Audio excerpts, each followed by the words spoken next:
Hello everybody, and welcome to episode number 6 of Mana and Artifice. So, between episodes I have advanced to tier 4. As you can see in the Oculus, I am in tier 4, and I have leveled all the way up to mana level 60, which, magic level 60, which, it kind of just happened as I was spamming spells all over the place. So, in tier 4 so far, I decided to poke around, and I decided to craft this thing called a transitory tunnel. In the book, I believe it's under Artifice. You could also look for it. There we go, transitory tunnel. So what it does is that it creates a little hole that you can walk through. But then when the cooldown for the item is done, it will disappear. So if we wait like 5 seconds, boom, it's gone. So that's one thing that I've made. It's pretty cool to use. You could also use it to go all the way through the house, I guess. So it could be used as like a pseudo elevator thing. So that's the transitory tunnel. Another thing that I have made is the bone ring, the ring of brittle bone. Sorry. That one, I believe, is also an Artifice. Ring of Brittle Bone. It is it can only be crafted by the undead wizards. And what it does is that it doubles the amount of souls you harvest from any creatures. So it spends some mana to get you even more, which is one reason why these crystals are pretty low. The Ring of Brittle Bone is pretty cool. I have also upgraded my Ring of Fortune. I will show you how I did that in a bit, but the recipe for it is Fortune. Ring of Greater Fortune. It is the Ring of Fortune, nether quartz, emeralds, diamonds, and a greater moat of earth, which I will explain how to craft the greater moats in a bit.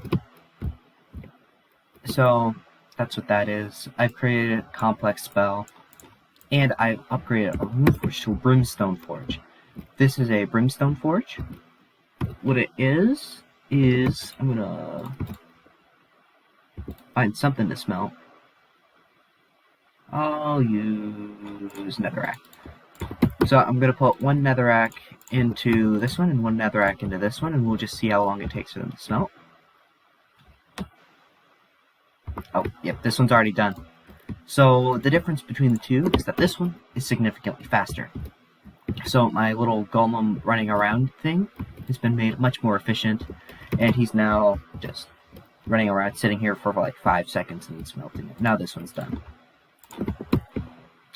So I now have a even better smelting thing going on, and in order to make that, you need to make a Brimstone charm, which requires gold ingot, black stone, some magma, and a greater moat of fire. Now, greater moats are a bit of a pain to make, and I will show how to make one later. What did I just throw on the ground? Okay, my Codex Arcana. That would have been bad to lose. And I've also just been poking around this tier. I haven't made much in regards to spells. I've mostly been making new artifacts, such as the transitory tunnel, and I have also made something new down here. So we have our spider farm over here with the magical cave, and then we open the transitory tunnel into here, and I have this big crypt, which will eventually be built up a bit more. And in this crypt, I have moved my mana crystals so I can charge stuff up in here. And then I also have this space here. So this is a Eldrin altar. Now, the Eldrin altar is something that you can craft in tier 4. It costs a bunch of chimmerite crystals and a pedestal. And then you surround it in pedestals within a certain amount of distance. And then you can craft stuff with it. I will show you crafting something with this in a moment. I just first wanted to charge up my mana crystal gems first, and I will be back here later. So, as you saw, that Eldrin altar, what it had is it had those little black things on the ground next to them. Those are Eldrin conduits. And those Eldrin conduits will transfer energy from the Eldrin altar, to the Eldrin altar from Wellsprings. Now, you can see the Eldrin energy you have access to under Affinity Faction Power, Eldrin Wellspring Energy, and then we can look on this side. However, how do you get Eldrin Wellspring Energy? Well, if you look in the book, it talks about Eldrin Wellsprings, and they are found randomly throughout the world. And you can find them by using the Eldrin Flight spell if you are a faction of the Ancient Council Wizards, or you can find them using the Wellspring Dowsing Rod, which is what I have in here. And you can see what type they are with the Wellspring Sight Urgent. So I have one that is pretty close nearby, but I'm just going to pop through the roof of my house. And I'm going to hold this, and it will point me towards the nearest wellspring. And it's that way. Now, if I fly over, you can see what it looks like. So this is a Eldrin Wellspring that has been captured. In order to capture a Eldrin Wellspring, I'm going to kill the spider. Oh, never mind. He's going to... Oh, goodness.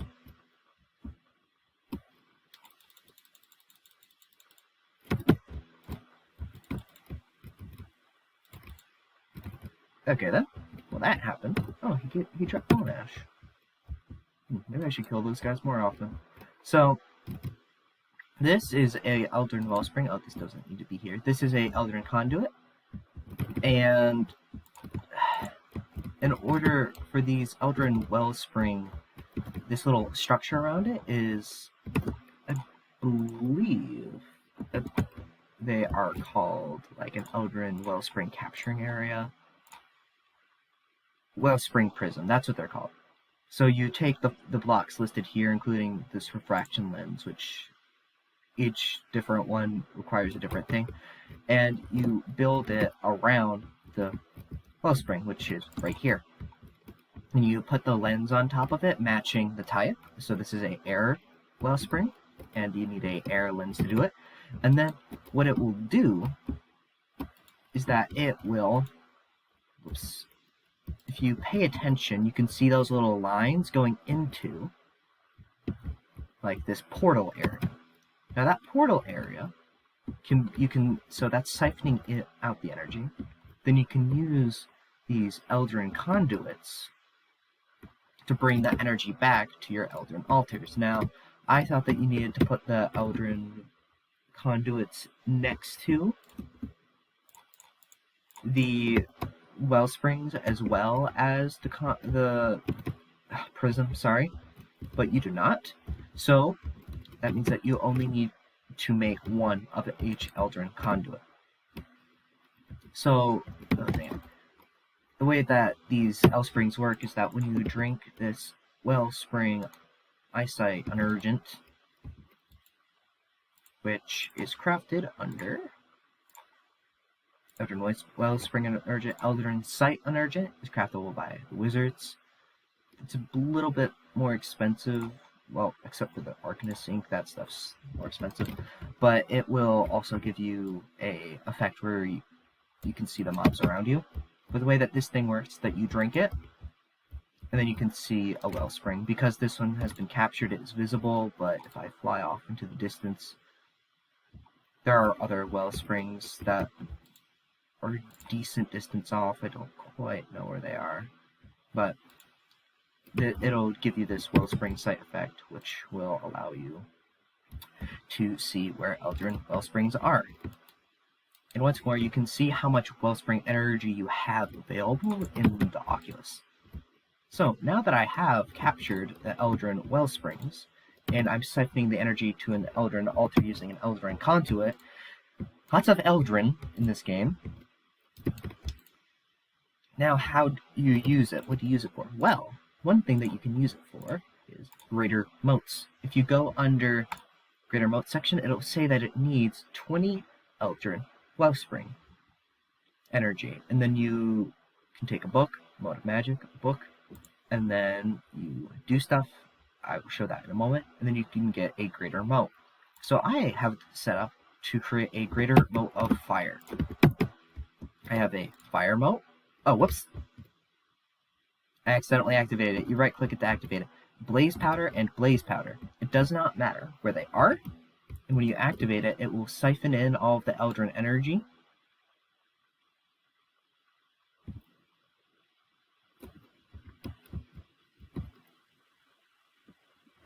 I'm going to take a screenshot here. And now, I have a greater moat of fire. Now, I have captured a handful of Eldrin Wellsprings. I have captured arcane, fire, air, and earth. I made an ender one on accident. So I have a bunch of Eldrin Wellsprings captured by searching stuff out. I recommend getting enough for a fire moat and a earth moat at the very least, regardless of which group you're going to be playing as, because fire moats can be used to create the Brimstone forges, and the greater moat can be used to create the greater fortune ring. Oh yeah, also, I made this thing, which is actually pretty useful. It is a... I'll just look for it. Battle Mage. Amulet of the Battle Mage. What it does is that it gives a 15% damage increase to your weapon, your magical weapons, when you have a sword in your offhand. So what I'll often do is switch to the offhand, if I remember to do so, to get that extra 15% damage bonus. And it doesn't cost extra mana, so that's pretty great. So that is the Eldrin Altar. Now if we keep going around, when I mined all that stuff up, I got a lot of stone. So what I've been doing is I've been taking this stone. I'm gonna toss it onto the ground again.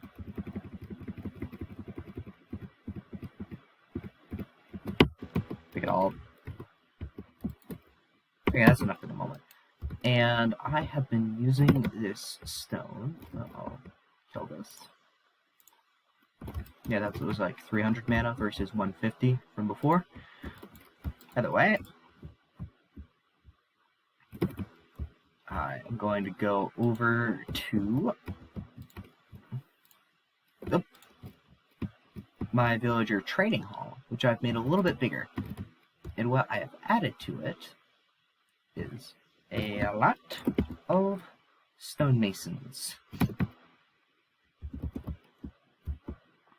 So we have our librarian set up with a handful of them, our villagers, the spell mason, those guys, and then we have all of these guys. And these guys, they have a trade. Oh, I should probably like toss a bunch of stuff in this in order to clear up some space. So these guys, you can give them stone in exchange for emeralds, and I've also traded up like all my most of my diorite at least, and whatnot, in exchange for emeralds, because I didn't want them to take space in my chests, and I've just been trading with these guys a lot in order to obtain a lot of emeralds, because I have a ridiculous amount of stone. And these guys will accept that ridiculous amount of stone in exchange for emeralds. So this is my current emerald setup, because it just lets me get a lot of emeralds very quickly. And if we keep going along,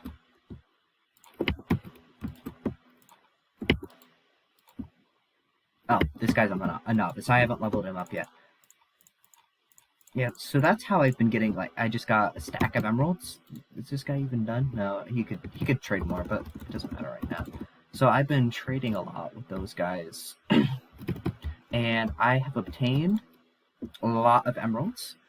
And I've also been smelting down my other ores that I have access to. Because as I've mentioned, I have 2 other mods available. And what those mods are, The other two mods that I have are the Allomancy, Furcomancy, and Tinker's Constructs mod, and those ones add in more ores. I might poke around with them a bit, but that'd be more of a later game thing when I'm done with the progression of the Mana and Artifice mod. Just something to do in the late game, because those mods require a decent amount of work. I mostly installed Tinker's Constructs due to slime balls, because in that mod you have easy access to them. Like, if I look... Never mind. I was gonna show my Tinker slime. Yeah, there are these like sky islands that will provide you with slime. But either way, that's what I've been up to lately in the mod, and what I'm going to be doing in the future is I am going to be getting that blaze farm completed, because I want to get more of these brimstone forges, because they're really good, and I have an idea in mind of a super smelter based on these animated constructs and rune forges. And the way that I would do it is by making a bunch of brimstone charges, by like